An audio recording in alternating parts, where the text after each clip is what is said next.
Hello everyone, Al here, Automated Muscle and the Jack Buddha. It's been a while since I've done a video. Most of my work this past year has been writing on Substack and Medium, and I'll link both below.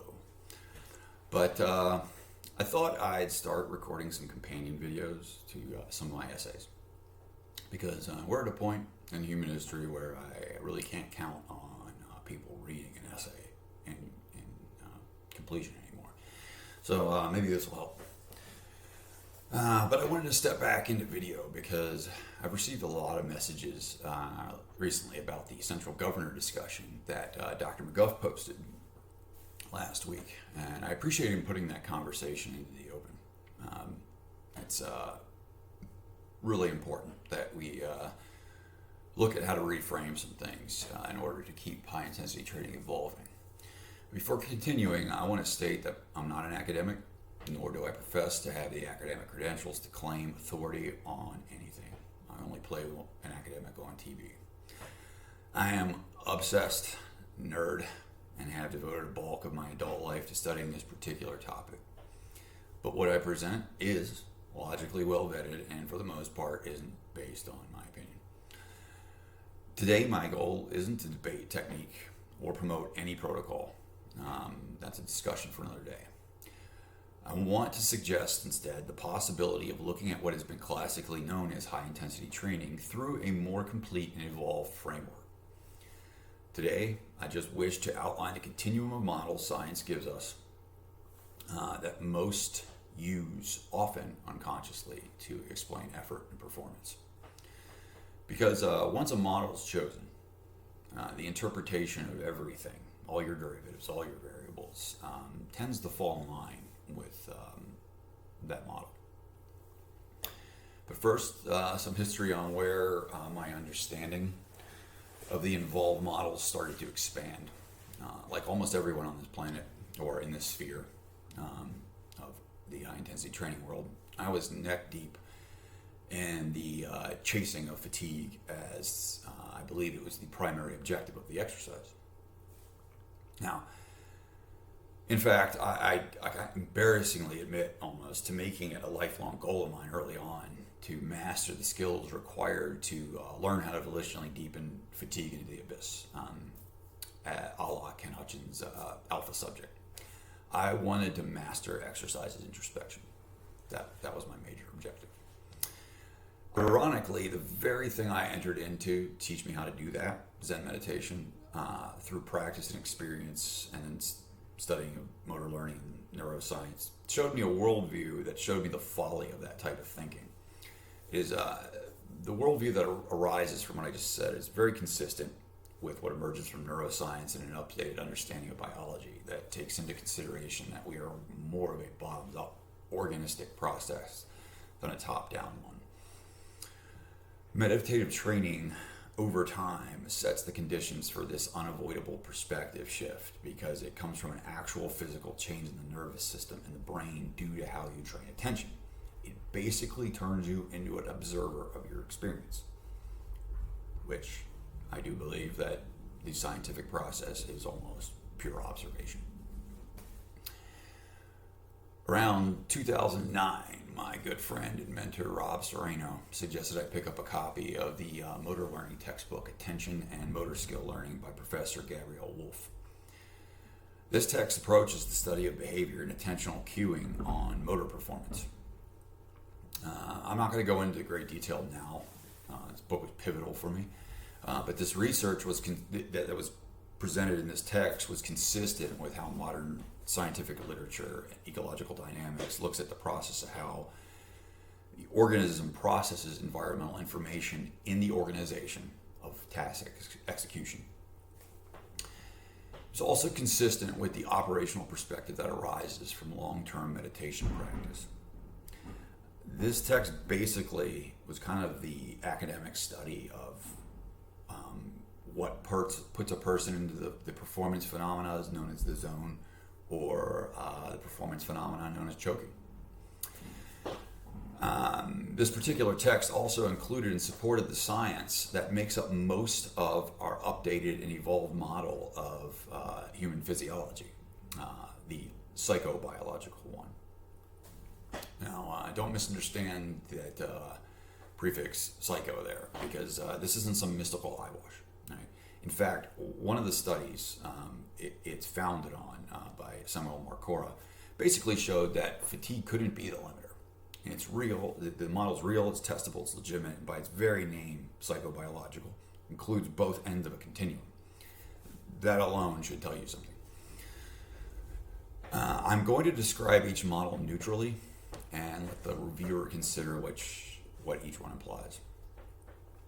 Some assumptions are large, some small, and each model carries different consequences for how we think training works. So without further ado, the first model is the one everyone's familiar with, the tried and true energy crisis model, the biological fatigue model. Now, you should know already by the title that it's binary. This is the oldest and most traditional view in exercise physiology, or physiology, period. Here, fatigue is considered central. Performance drops because the muscle fibers become depleted, acidic, or overwhelmed. The idea is that the body reaches an energy crisis, and this crisis, along with mechanical tension, lead to the milieu of things that stimulate adaptation.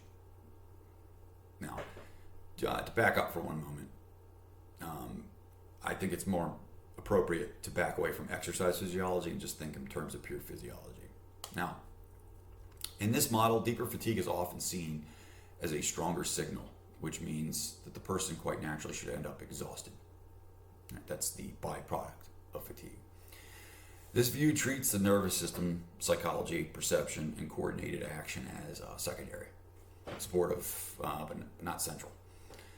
It frames the body as a machine responding primarily to localized tissue conditions or global fatigue conditions.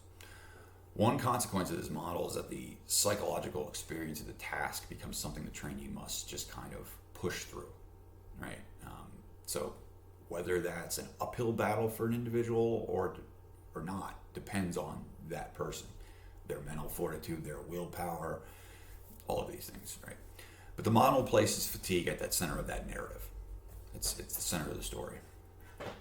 The second model is the one that Dr. McGuff mentioned in his video, the central governor theory. This was an evolution. This model expands beyond biology and suggests that performance drop-off is regulated to protect the organism from some type of catastrophic failure. In this model, fatigue still matters, but the brain is proposed to act as a limiting system, reducing output before true physical danger occurs. This model kind of introduces the idea of a pacing strategy, which means prediction and strategic regulation. It acknowledges that the psychological experience of the task influences the performance outcomes. In this model, effort is partly a protective mechanism. The brain, it estimates the cost of continuing. Behavior changes accordingly based on threat, expectation, and context. A key assumption here is the existence of a regulating entity, a governor, managing output for safety. Whether that entity literally exists or is just a metaphor really kind of depends on how one interprets that theory. The model moves beyond pure biology, but it still operates on the idea that fatigue represents something to be overcome instead of strategically managed. And the final model, the most evolved to this date, is what's known as the psychobiological model. This involves some ecological dynamics. This model shifts the focus to perception of effort. Perception, okay? Instead of fatigue or a protective governor, it proposes that effort is regulated by the brain's ongoing estimate of the cost of continuing the task. The estimate is shaped by your posture, your breathing, your movement, clarity of the task, your emotional tone, expected duration, the meaning of the task, confidence and skill, a ton of things. Instead of a central controller, control emerges from moment-to-moment interaction between the person and the environment. This is sometimes called perception-action coupling.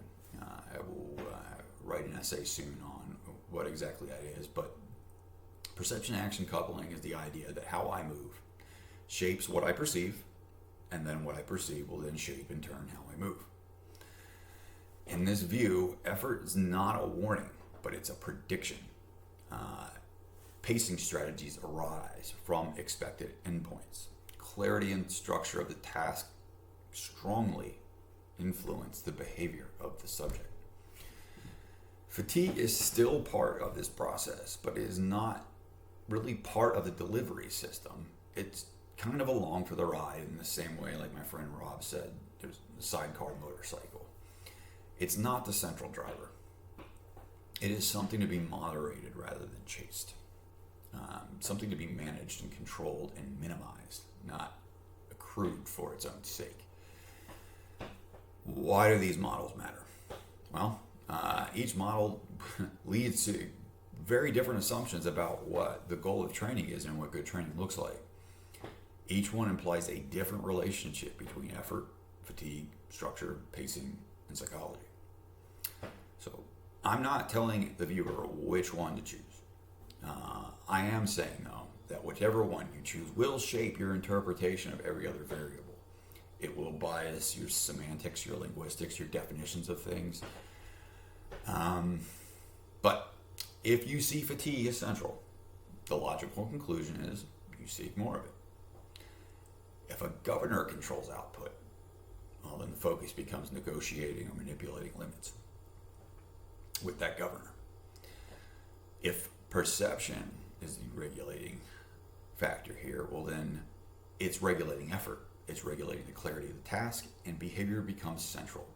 It becomes more like properly programming the software before you hit the go button. The viewer can decide for themselves which picture feels coherent here.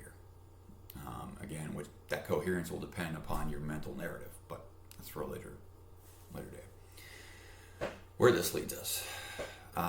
So, at this point in history, I think it's pretty safe to say that the psychobiological model aligns most closely with our modern understanding of the human organism, especially neuroscience, motor learning, and ecological dynamics. It treats the person as part of an ongoing process rather than a machine driven by isolated parts. It's just a much more accurate worldview. My own direction is moving in that direction. And for everyone out there, I am currently developing a psychobiology of HIT course in order to come up with a behavioral structure for teaching this. Because I do believe that the bottleneck for everyone in this world, whether it be as a trainee or a trainer, is proper behavior training. So more on that soon. Thank you for watching. Click subscribe below. Follow my Instagram and Threads at Automated Muscle, and the previously mentioned Substack and Medium pages, which again I'll link below. But I would love to see some comments. I'll take them as fodder and respond in essay form. I might not get into the weeds in the comments section because that quickly becomes a cesspool of humanity. But I do want something, give me something to talk about. Until next time.